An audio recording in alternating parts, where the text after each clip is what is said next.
In this video, we're talking about the truth of being debt-free. If you're on a debt-free journey, what is the reality to that path? We got 7 things that we're going to talk about, and at the very end, we're going to go over some actionable steps to actually do. It's great to talk about things, but not many people do anything, and I want you to be a doer. Let's go. Number 1, you're not going to make sense to most people. A lot of people are just not going to comprehend the idea of not being in debt or not having payments. Quick story, I used to have a coworker and we were walking back to our cars and he saw my car and he asked, if you don't mind me asking, how much do you pay for your car a month? I told him nothing. Blew his mind because I didn't have any payment. It was in a lease. I just owned it. That was like 7 years ago and I still have it today. So it almost might be a good idea to not tell people that you're going on this debt-free journey, because this country is so used to debt. And if you're planning on getting away from that norm, you're going to be seen as weird and strange. Number 2, you'll have much more money over the long term because you're not putting any money into interest. One of the most basic concepts, if you're not paying any debt, but it is true with credit card debts being so high, the rates are over 20%. Then of course you got student loans, you might have some other loans or even car payments. Over time that just adds up, and if you pay off that debt earlier than expected, then you're just saving all of that interest. Number 3 aspect, if you're going to be debt free, is that if you're going to get a mortgage and you're getting out of debt, it's going to help your DTI ratio, which is debt to income ratio. So basically, if you don't have a car payment or student loan payment or a credit card payment, you'll have more cash flow freed up for your actual mortgage. That definitely helped me with the house that I'm in now, as well as my previous house. The lender questioned if we should put my wife on the loan as well. She has a bunch of student loans, and it just didn't make sense to. I didn't have any debt. The only debt payment would be the mortgage. So less debts could help you qualify for more mortgage. Obviously, you shouldn't overspend on a house, but you could certainly qualify for more. Number 4, if you're on this debt-free journey, is that it could help increase your credit score.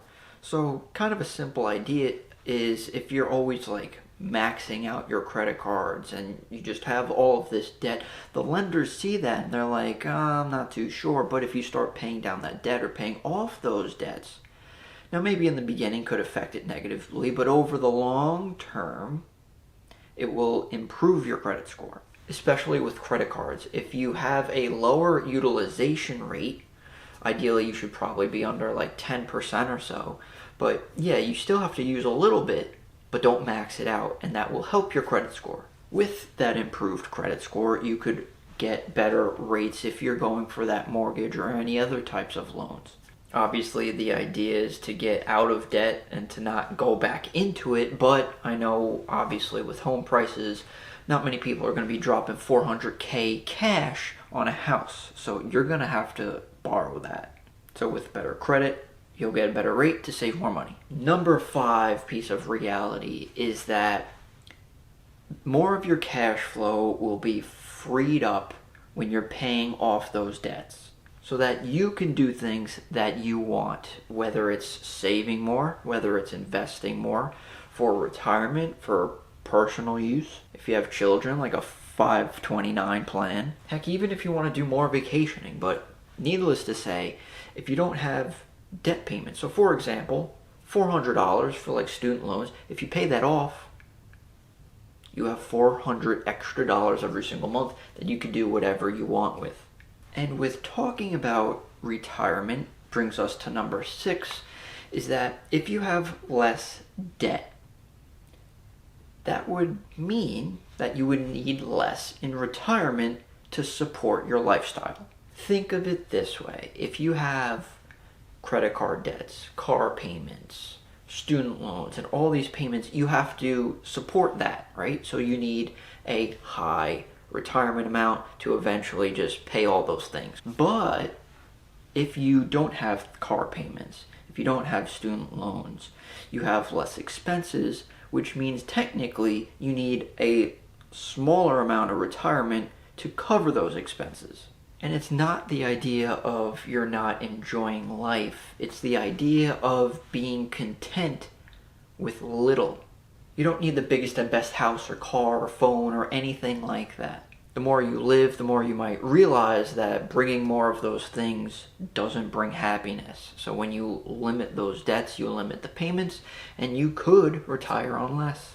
We'll have the actionable step right after this, number 7, is once you get out of that debt, you'll just feel no longer burdened or enslaved to any company or person, whoever you borrowed the money from. From personal experience, my wife had multiple student loans and we paid off a bunch of them. And each time that we did, it's just a weight off your shoulders. When you're in that debt, you're constantly worrying about it, whether it's in front of your mind or in the back of your mind. You know it's always there.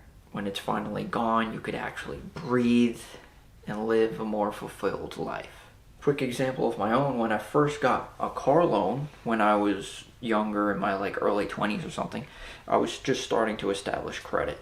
So I got a little car loan, I put a good amount down and then just had a small left over. And I made the payments for maybe a year, and I just got to the point, I'm like, I don't want to be paying this every single month. So I didn't. I just paid it off and it was over, and it just felt so much better. Obviously not everyone is in that situation, but it's that debt-free journey. Even if you paid off small over time, it gets paid off quicker. So hopefully this kind of encourages you to continue with your debt-free journey. Realize the reality of it, and it could be beneficial to you.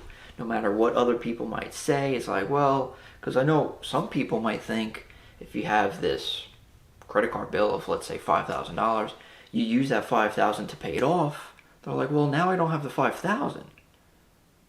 Well, that was really never yours to begin with since you already borrowed it. So now let's talk about some actionable steps to start your debt-free journey, or continue if you're already in it. First is very simple but important. You have to review your financial situation. So many people just bury their heads in the sand, don't want to look at it because they know it's a problem and it just hurts to look at. They know it's over there, but when you look at it, you look at the balance, you look at the payments, you look at the interest rate. You have to understand the problem.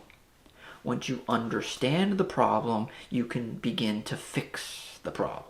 So no more burying your head in the sand. You need to take full responsibility and control of your finances.